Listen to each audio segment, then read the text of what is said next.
गंभीर भाव में आहत आउ क्षतविक्षत हो मुमूर्षु अवस्था रणभूई पड़ी सालबेग को घर को निगला।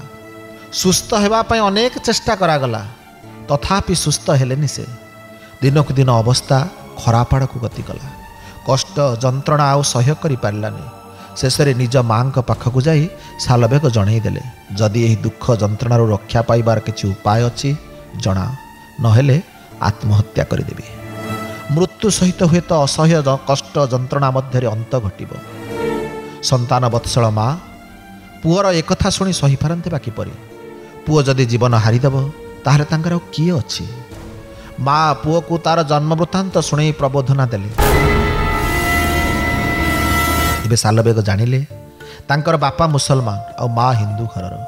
माँ को पचारिले कष्ट जंत्रणार मुकुलिबार उपाय। माँ उपाय बतईले। माँ की उपाय बतईले ताकू निज रचित दाढ़्यता भक्ति वर्णना करिसेंती भक्त रामदास। माता बोलई पुत्र शुण तोमने विश्वास करिण श्री वृंदावन चंद्र भज से जे अशेष देवराज अशेष औषधर घर भजिले निश्चय हेबु पार। माँ ठारू श्री जगन्नाथंकर विभिन्न लीला विषय शुणिले तांको उपरे दृढ़ विश्वास रखिले सबु रोग शोक भल होइजिब बोली आश्वासना पाइले सालबेग।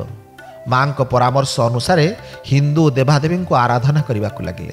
भगवान श्रीकृष्ण श्री जगन्नाथ को पूजा उपासना कले।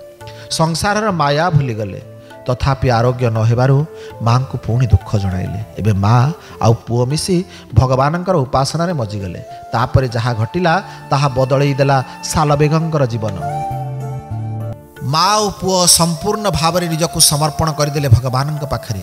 दुहीं भाव भक्ति एत गभीर है जे दिने राति स्वप्न रे देखादेले महाप्रभु बाल गोपाल बेशरे सालबेगंक सामने उभा हेले। आउ जहाँ कहले ताहा दाढ़्यता भक्तिर रचयिता भक्त रामदासंक भाषा बेगे तू उठरे कुमर छाड़ सकल चिंता तोर धर ये विभूति मुठाए लगाई दियो तोर घाए समस्त होइब कुशल आजु मो नाम कर मूल। बालगोपाल बेशरे देखा देथिबा भगवान हाथ विभूति ग्रहण करी निज शरीर सर्वांगरे बोली हेले सालबेग।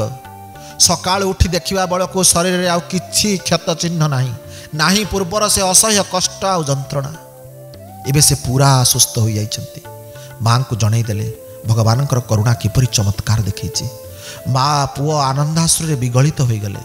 भगवान कृपा मिलवा परे पुओ सालबेग सेठी माँ को शुणईदेले से एणिकी सन्यासी होइजिबे। निजर बाकी जीवन को भगवान नाम संकीर्तन रे कटई देबे। सेठी पिंधा वस्त्र चिरिले कौपिनी पिंधिले साधुवेश धारण करी माँ ठार विदाय नहीं चलिले श्रीक्षेत्र। ये दृश्य को निज रचित दाढ़्यता भक्ति वर्णना करिसेंती भक्त रामदास। एमंत करी अनुकूल करी चलिला नीलाचल प्रवेश हेला क्षेत्र बरे साधु वैष्णवंक संगरे। साधु संथक मेलरे भजन कीर्तन करने सह श्रीक्षेत्र को जाई धन्य होइगले सालबेग। भगवानंकर कृपा हला तांको परम सुख मिलिला। किंवदंती अच्छी दिने विधर्मी होइथिबा जोगु सालबेग और तांका माँ को श्रीमंदिर में प्रवेश अनुमति दि जाई नथिला।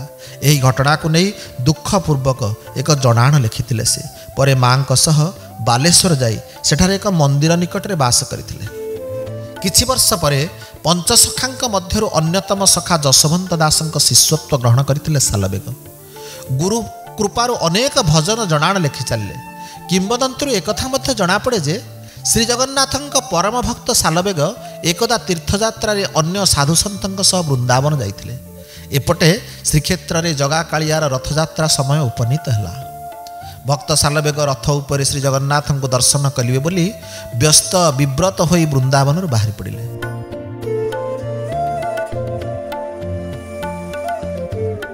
शरीर तांकर सेतबेले असुस्थ थिला। मन किंतु रही जाइथिला कालिया पाखरे। तथापि आशंका रहिथिला सठिक समय रे श्रीक्षेत्र रे पहुंची जगन्नाथ को नंदीघोष रथरे दर्शन करिपारिबे कि नाही सेथिपाई निजको श्री जगन्नाथंक पाखरे समर्पण करी हाथ टेकी से गाइथिले। जगबंधु हे गोसाई तुम्भ श्रीचरण बिनु अन्य गति नाही 750 कोश चाली न पारई मोह जीवा जाए नंदी घोषे थिब रही मोह जीवा जाए नंदी घोषे थिब रही।